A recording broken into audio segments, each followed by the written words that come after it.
Hello friends, welcome back. स्वागत है आप सभी का अपने चैनल ट्रिक स्टडी विनीत में। तो गाइज एक बार फिर हम आप सभी के सामने जेके की शानदार क्लास लेकर आए हैं। और आज की क्लास जैसा कि टॉपिक आप देख ही रहे होंगे, टॉपिक है हमारा उच्च न्यायालय। फ्रेंड्स, हमारी डेली एक ट्रिक वाली वीडियो और डेली एक कॉन्सेप्ट वाली वीडियो जाती है। फ्रेंड्स, इन दोनों वीडियो को आप ज़रूर देखें, क्योंकि ये दोनों वीडियो आप ट्रिक और कॉन्सेप्ट दोनों का जब संगम, दोनों वीडियो का जब संगम आप देखेंगे तो आपकी परीक्षा के हिसाब से बहुत ही महत्वपूर्ण ये साबित होंगी। क्योंकि हम ट्रिक भी उन्हीं से बनाते हैं जहाँ से क्वेश्चन बन सकने की संभावना ज़्यादा होती है और गलतियाँ होने की संभावना ज़्यादा होती है। तो हम उस पर ट्रिक के माध्यम से वीडियो बनाते हैं। और फिर एक कॉन्सेप्चुअल वाली क्लास जिसमें हम एक टॉपिक लेते हैं, उस टॉपिक के बारे में पूरा पढ़ते हैं, उसके बाद उसके बारे में उसका पूरे निचोड़ के जितने क्वेश्चन बन सकते हैं या जितने अभी तक परीक्षाओं में बने हैं और जितने बन सकने की संभावना है, उन पूरे के बारे में अध्ययन करते हैं। फ्रेंड्स, जिस प्रकार हमारा आज टॉपिक है उच्च न्यायालय, हमारी कल एक सर्वोच्च न्यायालय वाली वीडियो गई थी, आप उसको जरूर देखना ना भूलें। आप उसको जरूर एक बार देखिए, तब आपको थोड़ा अच्छा लगेगा। फिर उसके बाद आप उच्च न्यायालय आज हम पढ़ेंगे। फ्रेंड्स, सबसे पहले क्वेश्चन यही पूछा जाता है, उच्च न्यायालय संविधान के किस भाग में है, किस अनुच्छेद में है। तो और इसमें ये भी क्वेश्चन पूछा जाता है कि उच्च न्यायालय के न्यायाधीश की नियुक्ति कौन करता है, उच्च न्यायालय के न्यायाधीश की योग्यताएं क्या हैं, उनकी शक्तियां क्या हैं और उनको कौन शपथ दिलाता है। इस प्रकार के क्वेश्चन हमारी परीक्षाओं में पूछे जाते हैं। तो आइए बात करते हैं उच्च न्यायालय के बारे में। तो उच्च न्यायालय संविधान के भाग किसमें है, तो संविधान के भाग 6 में है। और अनुच्छेद पूछा जाए तो अनुच्छेद 124 से अनुच्छेद 214 से 231 के बीच में उच्च न्यायालय का प्रावधान किया गया है। फ्रेंड्स, अब जानेंगे उच्च न्यायालय क्या है। तो उच्च न्यायालय भारतीय संविधान के अनुसार अनुच्छेद 214 में प्रत्येक राज्य के लिए एक उच्च न्यायालय का गठन किया गया है। संविधान के अनुच्छेद 214 में, आइए हम लिखते जाते हैं, आप एक पेन और कॉपी लेकर पूरा नोट कीजिएगा आराम से। संविधान के अनुच्छेद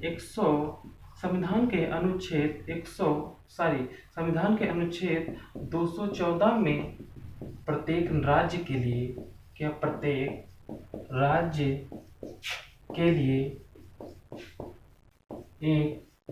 उच्च न्यायालय, प्रत्येक राज्य के लिए एक उच्च न्यायालय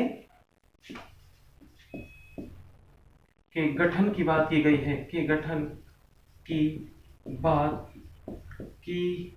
गई है, फ्रेंड्स, यह राज्य का अंतिम अपीलीय न्यायालय होगा। क्योंकि राज्य का अंतिम न्यायालय अपीलीय न्यायालय क्यों होगा, क्योंकि केंद्र का अपीलीय न्यायालय सुप्रीम कोर्ट है। जैसा कि हमने कल पढ़ा था सुप्रीम कोर्ट, तो उसमें वो केंद्र का अंतिम अपीलीय न्यायालय है और ये उच्च न्यायालय राज्य का अंतिम अपीलीय न्यायालय है। क्वेश्चन पूछा जाता है, राज्य का अंतिम अपीलीय न्यायालय क्या है, तो राज्य का अंतिम अपीलीय न्यायालय उच्च न्यायालय है। यह राज्य का अंतिम अपीलीय न्यायालय है। यह राज्य का अंतिम अपीलीय न्यायालय है। अब जानेंगे इसकी स्थापना कैसे हुई थी। तो सर्वप्रथम इसकी स्थापना 1862 में, सर्वप्रथम इसकी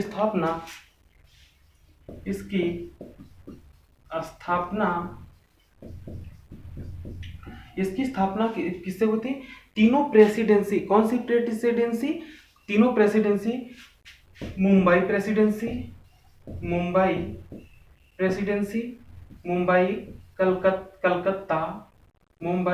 कलकत्ता और चेन्नई, मुंबई कलकत्ता और मद्रास, तीनों प्रेसिडेंसी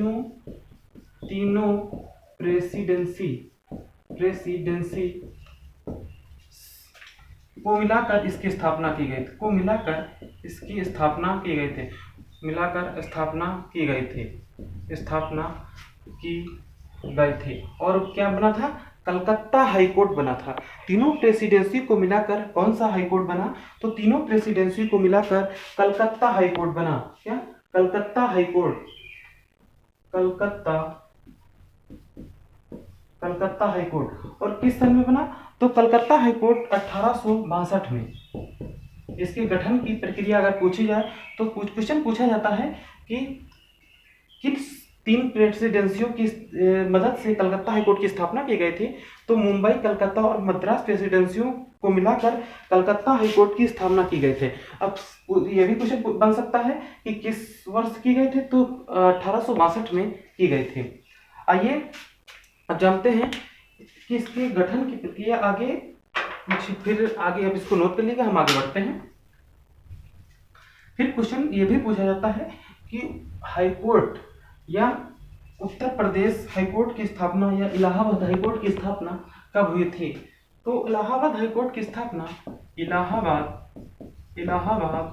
हाईकोर्ट की स्थापना, इलाहाबाद हाईकोर्ट की स्थापना कब हुई थी? तो इलाहाबाद हाईकोर्ट की स्थापना 1866 में हुई थी। 1866 ईस्वी में। इसकी दो शाखाएं हैं, एक कलकत्ता में और मुंबई में, एक इलाहाबाद और लखनऊ में। इसकी एक बेंच इलाहाबाद में है, इसकी एक बेंच इलाहाबाद में है और दूसरी लखनऊ बेंच है। इसकी एक बेंच, ये भी पूछा जाता है इलाहाबाद हाईकोर्ट की कितनी बेंच है? तो इलाहाबाद हाईकोर्ट की दो बेंच है, एक इलाहाबाद बेंच और लखनऊ हाईकोर्ट बेंच। आइए इसमें अब आगे चलते हैं, आगे पढ़ेंगे। इसमें हाईकोर्ट के न्यायाधीशों की जो योग्यताएं हैं, क्या हाईकोर्ट के न्यायाधीशों की योग्यताएं, हाईकोर्ट के न्यायाधीशों की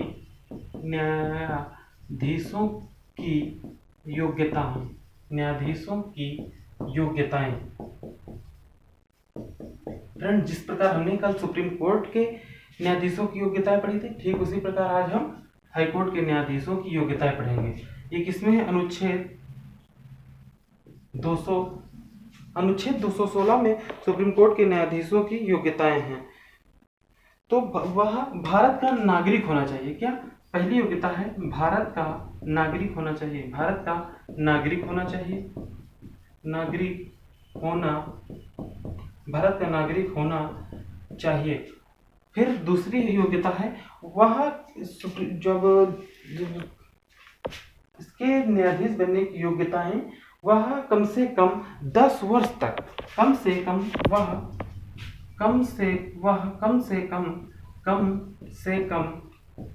10 वर्ष किसी अधीनस्थ न्यायालय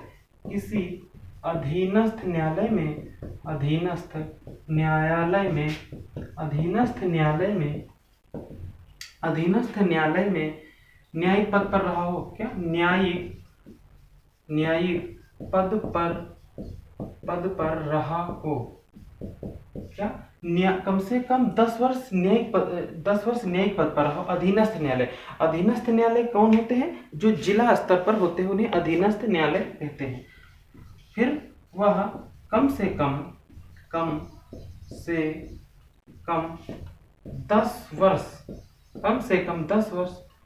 उच्च न्यायालय में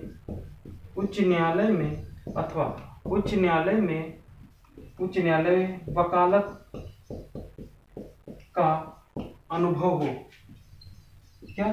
कम से कम 10 वर्ष वो वकालत का अनुभव हो, या फिर 10 वर्ष किसी अधीनस्थ न्यायालय में न्यायिक पद पर रहा हो, या फिर भारत का नागरिक होना चाहिए। फ्रेंड्स, अब इसको नोट कर लीजिए, हम आगे बढ़ते हैं। अब जब इसकी योग्यताएं पढ़ ली तो हम इसके बारे में और आगे पढ़ेंगे। अब जानेंगे इसके शपथ एवं शपथ। हाईकोर्ट के न्यायाधीशों की शपथ। क्या? शपथ। अब जानेंगे हाईकोर्ट के मुख्य न्यायाधीश को शपथ कौन दिलाता है, और उसके बाद हाईकोर्ट के अन्य न्यायाधीशों की शपथ कौन दिलाता है, इनकी नियुक्ति कौन करता है। आइए पूरी विस्तार से जानते हैं। तो फ्रेंड्स हाईकोर्ट लिखेंगे, हाईकोर्ट के मुख्य न्यायाधीश की नियुक्ति। हाईकोर्ट के मुख्य न्यायाधीश की नियुक्ति राष्ट्रपति, सुप्रीम कोर्ट के मुख्य न्यायाधीश, हाईकोर्ट के मुख्य न्यायाधीश की नियुक्ति, हाईकोर्ट के मुख्य न्यायाधीश की नियुक्ति राष्ट्रपति, सुप्रीम कोर्ट के मुख्य न्यायाधीश और उस राज्य के गवर्नर की सलाह पर राष्ट्रपति नियुक्त करता है। या हाईकोर्ट के चीफ जस्टिस,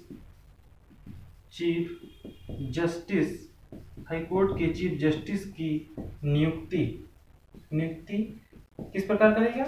उस राज्य के राज्यपाल, किस राज्य के राज्यपाल? जिस राज्य में उसकी नियुक्ति करनी है उस राज्य के राज्यपाल, नियुक्ति उस राज्य के राज्यपाल तथा सुप्रीम कोर्ट के मुख्य न्यायाधीश तथा सुप्रीम कोर्ट के मुख्य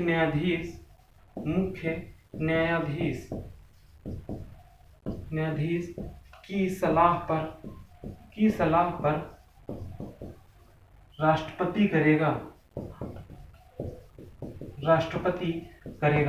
क्वेश्चन पूछा जाता है हाईकोर्ट के मुख्य न्यायाधीश की नियुक्ति कौन करेगा? तो राष्ट्रपति करेगा। क्वेश्चन ये भी पूछा जाता है कि राज्यपाल की सलाह पर, प्रधानमंत्री की सलाह पर या उस डीएम की सलाह पर। तो इस प्रकार के क्वेश्चन बनते हैं। तो किसकी सलाह पर? मंत्रिपरिषद की सलाह पर इस प्रकार भी क्वेश्चन पूछा जाता है। तो उस राज्य के राज्यपाल और सुप्रीम कोर्ट के मुख्य न्यायाधीश की सलाह पर। अब इसमें ये भी क्वेश्चन बनता है हाईकोर्ट के मुख्य न्यायाधीश के अलावा जो अन्य न्यायाधीश होते हैं, अन्य न्यायाधीश की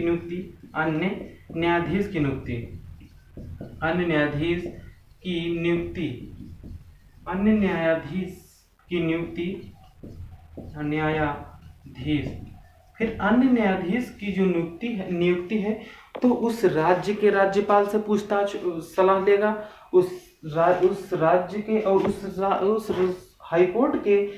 हाईकोर्ट के मुख्य न्यायाधीश तथा सुप्रीम कोर्ट के मुख्य न्यायाधीश की सलाह पर हाईकोर्ट में अन्य न्यायाधीश की नियुक्ति राष्ट्रपति करेगा राष्ट्रपति ही, परंतु उस राज्य के राज्यपाल तथा वहाँ के हाईकोर्ट के मुख्य न्यायाधीश तथा सुप्रीम कोर्ट के मुख्य न्यायाधीश की सलाह पर करेगा नियुक्ति सुप्रीम कोर्ट के मुख्य न्यायाधीश तथा राज्य के राज्यपाल तथा हाईकोर्ट के मुख्य न्यायाधीश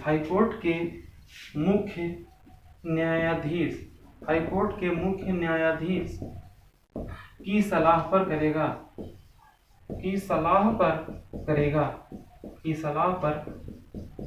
कौन करेगा? राष्ट्रपति की सलाह पर राष्ट्रपति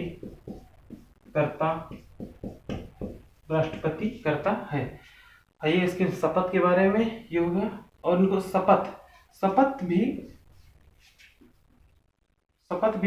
इनको कौन दिलाता है? तो शपथ हाईकोर्ट के मुख्य न्यायाधीश को नियुक्ति यहाँ होगी,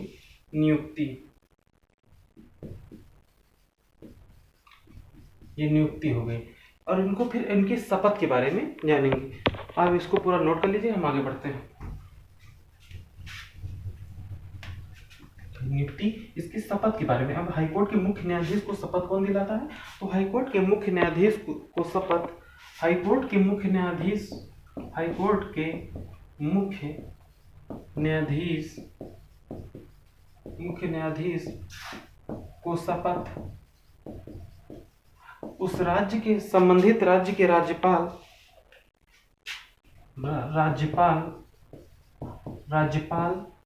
दिलाता है। उसी प्रकार अन्य न्यायाधीश की भी नियुक्ति या अन्य न्यायाधीश भी राज्यपाल के शपथ।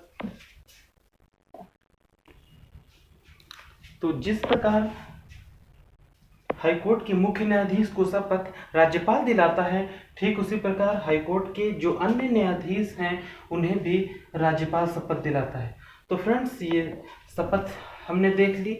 और इसके बाद आगे हम चलते हैं हाईकोर्ट के जो मुख्य न्यायाधीशों के वेतन और भत्तों के बारे में बात करेंगे कि उनको वेतन और भत्ते कितना मिलता है और उनको किस पर उनका वेतन और भत्ते कहाँ से दिए जाते हैं, की संचित निधि पर, भारत की संचित निधि से, या केंद्र की भारत की संचित निधि से, या राज्य की संचित निधि से दिए जाते हैं। तो हाईकोर्ट के न्यायाधीश के वेतन, न्यायाधीश का वेतन, तो हाईकोर्ट के मुख्य न्यायाधीश का जो वेतन है, तो हाईकोर्ट के मुख्य न्यायाधीश का वेतन 2,50,000 प्रति माह। या हाईकोर्ट के जो मुख्य न्यायाधीश हैं उनका वेतन 2,50,000 प्रति माह, जबकि जो अन्य न्यायाधीश, हाईकोर्ट के अन्य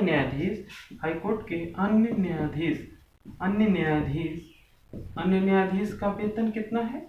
तो अन्य न्यायाधीश का वेतन 2,25,000 प्रति माह। ये भी क्वेश्चन कई बार परीक्षाओं में बन चुके हैं। और इसमें एक बहुत ही महत्वपूर्ण क्वेश्चन पूछा जाता है कि जो हाईकोर्ट के मुख्य न्यायाधीश के वेतन किस पर भारित होते हैं, और वेतन के बाद जब उनकी पेंशन किस पर भारित होती है, अर्थात पेंशन कहाँ से मिलती है और वेतन कहाँ से मिलता है। तो हाईकोर्ट के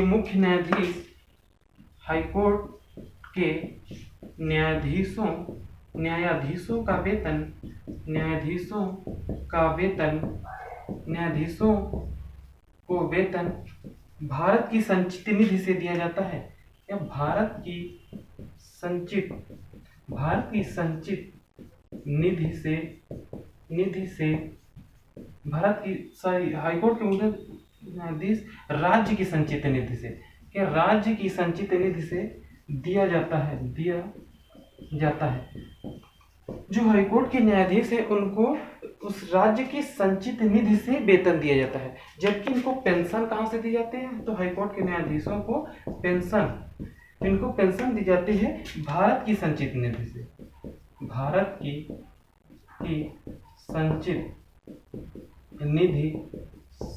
की संचित निधि से, क्योंकि कहीं विवाद न हो जाए। क्योंकि जब हाईकोर्ट के न्यायाधीश एक राज्य में रहते हैं या दूसरे फिर हाईकोर्ट में जाते हैं, दूसरे राज्य के हाईकोर्ट में जाते हैं, तो यह क्लियर नहीं हो पाता है कि कौन से राज्य, कोई राज्य कहेगा हम नहीं देंगे, कोई कहेगा हम नहीं पेंशन देंगे, या कोई 25% देने को कहेगा, या कोई 75% देने को कहेगा। इसलिए इनके वेतन जो है भारत राज्य की संचित निधि से दिए जाते हैं। उस प्रकार पेंशन जो है भारत की संचित निधि से दिया जाता है ताकि कोई विवाद ना हो, इसलिए भारत की संचित निधि से पेंशन दी जाती है। आइए अब हम हाईकोर्ट की क्या देखेंगे? हाईकोर्ट की शक्तियां, उनके क्षेत्राधिकार क्या हैं। जिस प्रकार सुप्रीम कोर्ट की शक्तियां और क्षेत्राधिकार हमने पढ़े थे, उसी प्रकार आज हम हाईकोर्ट की शक्तियां एवं क्षेत्राधिकार, हाईकोर्ट की शक्तियां एवं क्षेत्राधिकार, आइए हम पढ़ेंगे हाईकोर्ट की शक्तियां। तो प्रारंभिक क्षेत्राधिकार, क्या? नंबर 1 प्रारंभिक क्षेत्राधिकार, इसमें हेडिंग डालेंगे प्रारंभिक क्षेत्राधिकार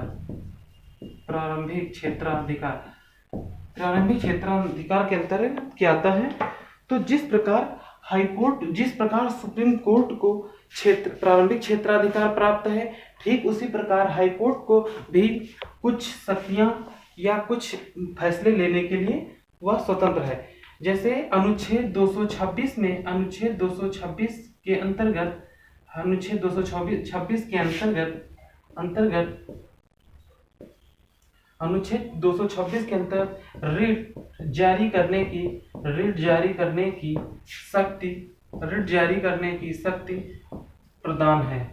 रिट जारी करने की शक्ति प्रदान है। अब आप 5 रिट जानते होंगे। हालांकि हाईकोर्ट को सुप्रीम कोर्ट से ज्यादा रिट जारी करने की शक्ति है। सुप्रीम कोर्ट को 5 रिट पर है, जबकि हाईकोर्ट को 6 रिट जारी करने की शक्ति है। जैसे बंदी प्रत्यक्षीकरण, परमादेश, अधिकार परीक्षा, परमादेश, ये सब रिट जारी करती है सुप्रीम कोर्ट, हाईकोर्ट। प्रारंभिक क्षेत्राधिकार के बाद आइए हम पढ़ेंगे अपीलीय न्यायालय।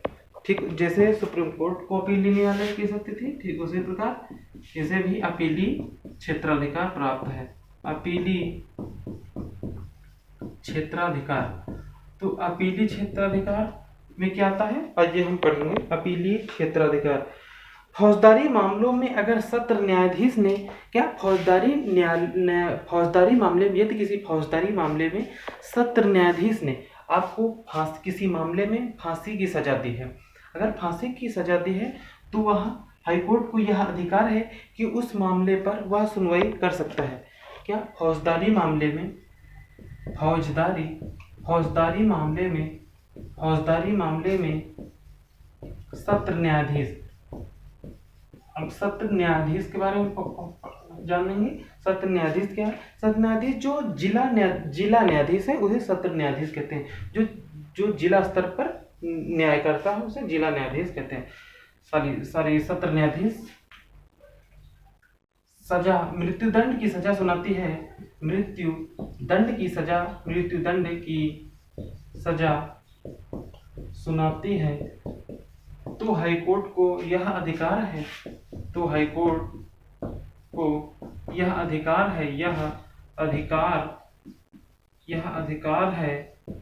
यह अधिकार है कि वह इसके खिलाफ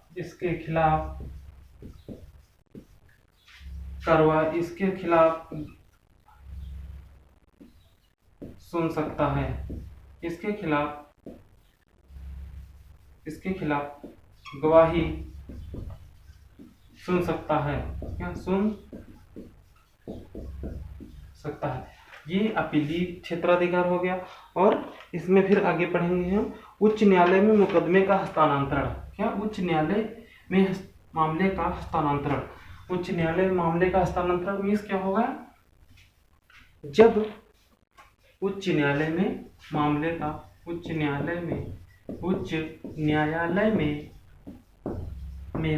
हस्तांतरण,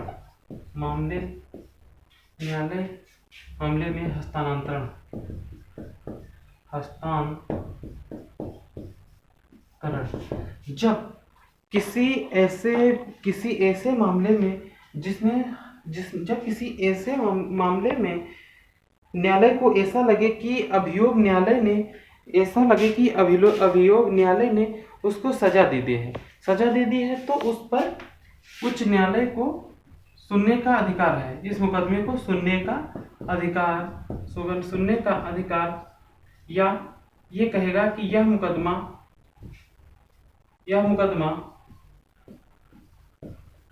अपने उच्च न्यायालय को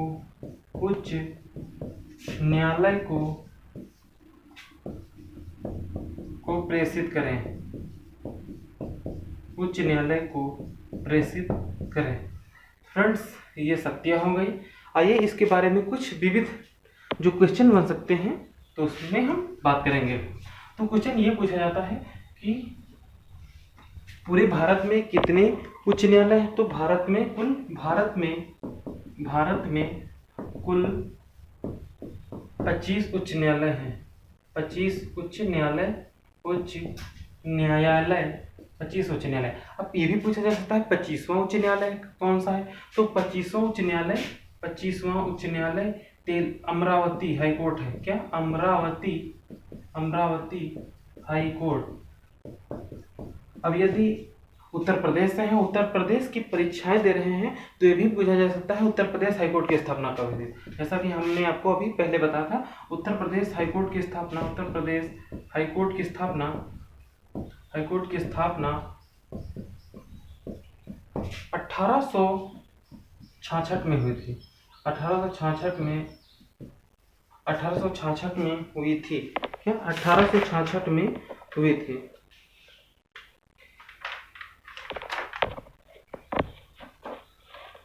और इसके बारे में हम आगे जानेंगे। आइए आगे पढ़ेंगे। हाईकोर्ट में अब आगे जानेंगे। हाईकोर्ट जो उच्च न्यायालय में न्यायाधीशों की संख्या कितनी है, तो इसका कोई संविधान में ना तो कोई उल्लेख है, वह सिर्फ राष्ट्रपति की इच्छा पर निर्भर है। क्योंकि जब काम के बढ़ते बोझ के कारण उसमें राष्ट्रपति उच्च न्यायाधीशों की संख्या में कमी कर सकता है या वृद्धि कर सकता है, यह संसद को है, और संसद के द्वारा राष्ट्रपति कर सकता है। फ्रेंड्स, आज हम उच्च न्यायालय के बारे में पूरा पढ़े हैं और अगले दिन हमारी वीडियो दूसरी आएगी। फ्रेंड्स, आप अनुमान लगाइएगा किसकी वीडियो आएगी, या फिर आप कमेंट करिए जो आपको टॉपिक पढ़ना है वो आप बताइए। फ्रेंड्स, वीडियो को ज़्यादा से ज़्यादा लाइक शेयर एंड सब्सक्राइब करें, वीडियो को पूरा देखें। Thank you class, next class में मिलते हैं।